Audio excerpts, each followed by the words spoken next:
Hello, greetings. This is Gilles. I wanted to send you send greetings, and I hope you're having a good day. I wanted to discuss a few ideas. The first one is that emotions are far more powerful than words. No matter what we think in our mind, if the emotion's positive within, the universe will read it as positive. Yet if we have positive thoughts, but we have this deep fear within, it is so we have to learn to transmute those fears in order to align with those things that we really want. For fear seeks to dominate the program right now, huh? But very soon in the medias, and very soon we becoming aware with those many crises that we are living a surconsummation aspect, and there's going to be a great deal of new awareness that will be coming, and those two things that we're going to want to do is to eliminate poverty and environmental destructions. For in essence, every mistake we make is teaching us something. No matter what we do, we're learning something. Except those who are stuck in their belief that they will not admit their mistakes, and so they continue to do the same mistake over and over again, refusing. So the law has to wait for the person to, but then once we recognize the mistakes, then the sooner we can recognize a mistake and correct it, the better. And then we can make other mistakes afterwards. So it's good to be open to realize that we're learning we're getting wisdom through the process of learning, and mistakes are essential. For we can learn through grace, and we can learn through pain. The higher the consciousness, the less pain is necessary for us to learn. For the ego is always there, this mental process that wants to dominate because it's wounded or is in fear. So we have we have two parts of the soul, we have two parts of ourselves, the light part and the dark part. There is the part of ignorance, that is a part of lucidity. There's a part of good and the part of darkness within or bad within ourselves. There's the ego and God, the soul. And so those two parts are always in opposition. That's what's creating the dynamism. Eventually, the light part of ourself has to become dominant enough to bring to bring light and love into this darker aspect, and utilize the lower self as a tool for our spiritual expansion, and not to always be in judgment of this lower nature. For God is the memory that shall not be forgotten, and no matter what, at some point we remember that there is a God, or there can be a God. All the philosophers have come, most of the philosophers have come to that realization.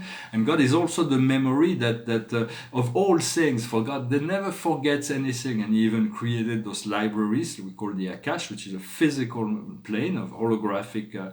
Everything is being recorded in the physical plane, but there are also angel recorders that have recorded everything, and they can replay anything. So there's many aspects of recording, but all is at the end of our life. We can pass our life in review. It's interesting. We'll know what the ins and outs of all things are before we make another plan. We may not choose to come back in this physical plane after this one lifetime, for we've done a lot of work. What is ironical is that those in the spirit realms are envious of us who are physical body to participate in this ascension. But sometimes there is so much tension in this physical realm, we're kind of envious of those who do not have any of those dualistic tension that within themselves.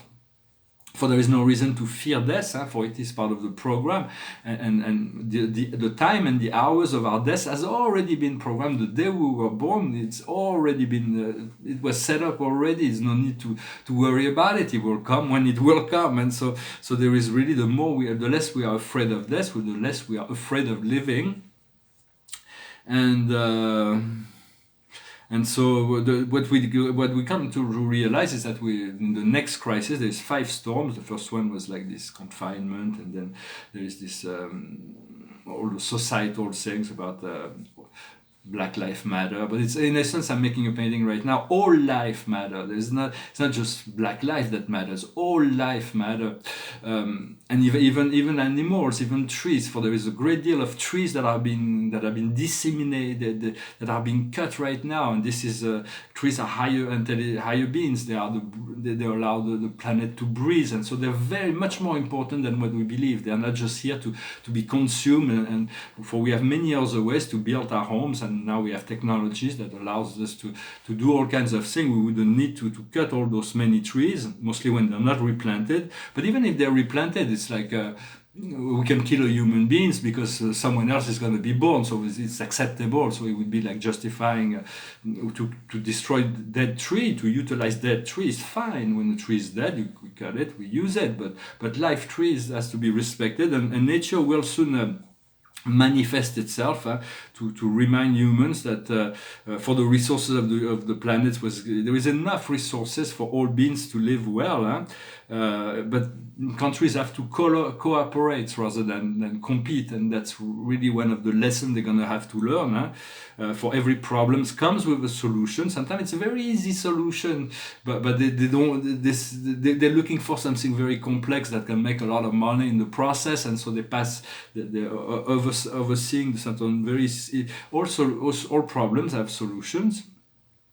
For what's going on is a cultural shock that is going on. It's going to be in the next. Those years are very transitional. There is a great deal of cultural shock that are going to be happening, but it's because there is accelerated change. We've all been asking for change, and the only way to change is for every being to learn and process through is that which is happening now. And so as the light increases within ourselves, we raise the frequency of the planet, and so. So since we have this dual part of ourselves, it's important to forgive the part that is ignorance within ourselves also.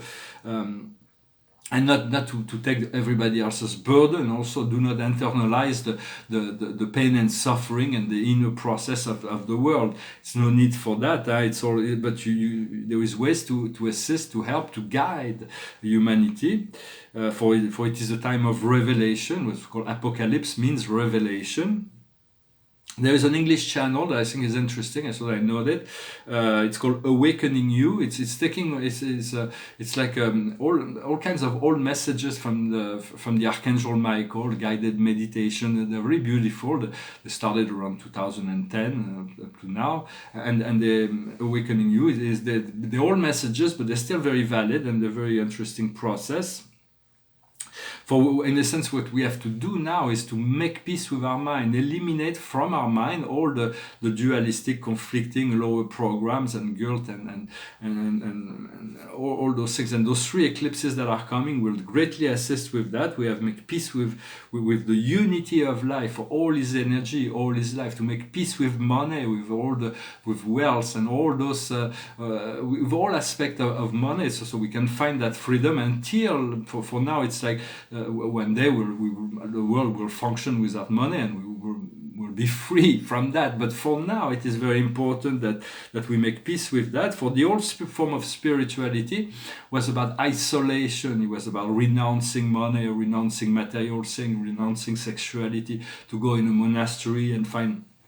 Or a temple and find to find solitude in order to ascend and to eliminate all external distraction. But the new spirituality is about integrating all, finding the balance, the unity within all, integrating all life within our life. And in essence, we have to really stop following what the government was trying, all form of control, a negative form of control. We have to think for ourselves. We have to feel if our thoughts are aligned with our soul and the highest good of all, our feeling energy will match. And anytime we ask for guidance or support or assistance in the higher plane, spirit is always there. It's very close now. The spirits are very close. And so you can feel that, you can know that. I'm going to pull a few cards. I wanted to come and wish you a good day. The highest wisdom for us today is get free from slavery and imprisonment. It's like all the cage. It's like a bird that's been living in a cage, and we have to let go of that. The door is open. It's just a matter of opening the door and leaving. For sometimes servitude is more comfortable than freedom. For freedom, it's like we've been so used to live conditioned and submit to all those other powers that sometimes to assume the responsibility of being ourselves can be scary, but it is part of the process. And the freedom, because we felt so much entrapment within the past, the feeling of the freedom that is coming will be so much more enjoyable. for what we need to understand is the war and battles, is to put an end to the wars and battle, to be a peacemaker, to make peace within ourselves. It's not the easiest thing. It's not like I'm going to click into my hand and say, well, I'm at peace with all my life, all my energies, and the whole universe, and all the world, the plan of the world, and all those energies that are going on. It's not that easy, but it is really what we shoot for. We have to find this inner peace, this state of neutrality, this pause within, and allow things to balance out. What we need to do is the art, to utilize the art in order to find, to increase our ability to balance out things and energies, to be creative, to appreciate, to utilize art, whether it's music or painting or sculpture or dance or poetry or theatrical arts or architecture. Is like not everybody can create architecture, but all the arts were given to men to increase the quality of life, and so they're really powerful tools. So find arts that makes you feel good. Feeling is more important than thinking, always. And the outcome is the trees. For the trees are going to become maybe the new leaders of the world. For they're the great stoic. They hold the memory.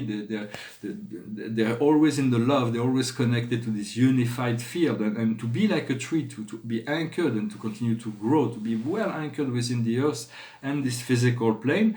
So the trees they're great beings, and they're far greater than we are, for even in size. It's like the bigger, so they're like they dominate, and so but there has to be this awareness of the intelligence within nature, and I think that will be part of that of the next phase of awakening. Alors, I'm going to pull two more cards. First, in the highest wisdom, once we accept to get out of the cage, we're going to find the scribe or the writer. It means the wisdom will be in the ability to communicate, to write down all your interdimensional thoughts and ideas and everything that comes to you, your dreams, and not forget to write things down, and maybe one day be published. But that's the point, is to anchor it, to anchor those energies. And once we put an end to the wars and battles, we understand that we can make peace within ourselves. We're going to find the healer.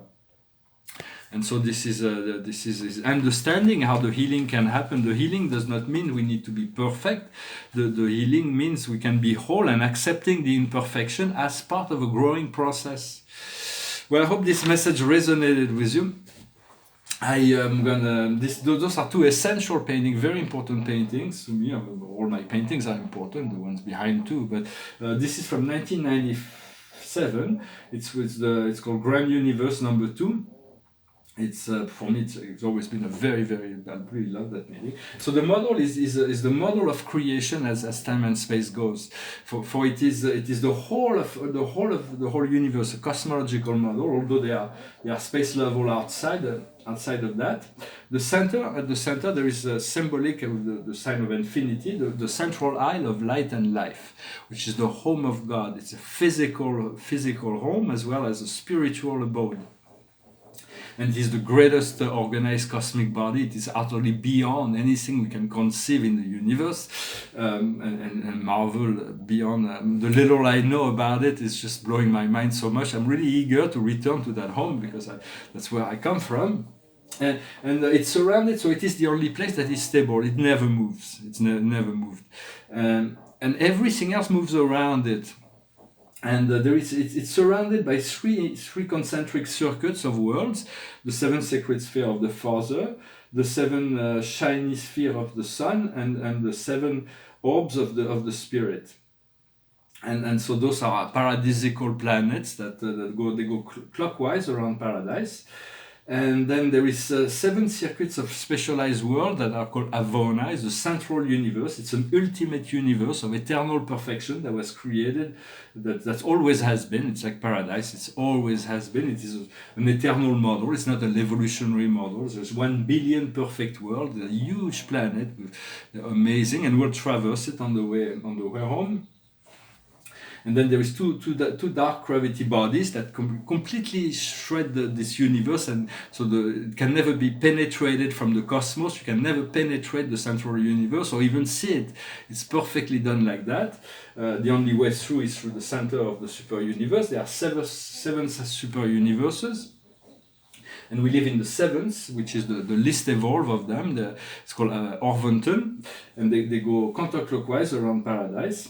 And so, but when you look at the first super universe, which is centered in Andromeda, it's far more developed. It's far more for those seven super universe are following each of them a very specific philosophy and means a very specific ascension process and a very specific organizations. So the central philosophy of our own super universe, which is Orvonton, the seventh super universe, is that we have to wait to ascend.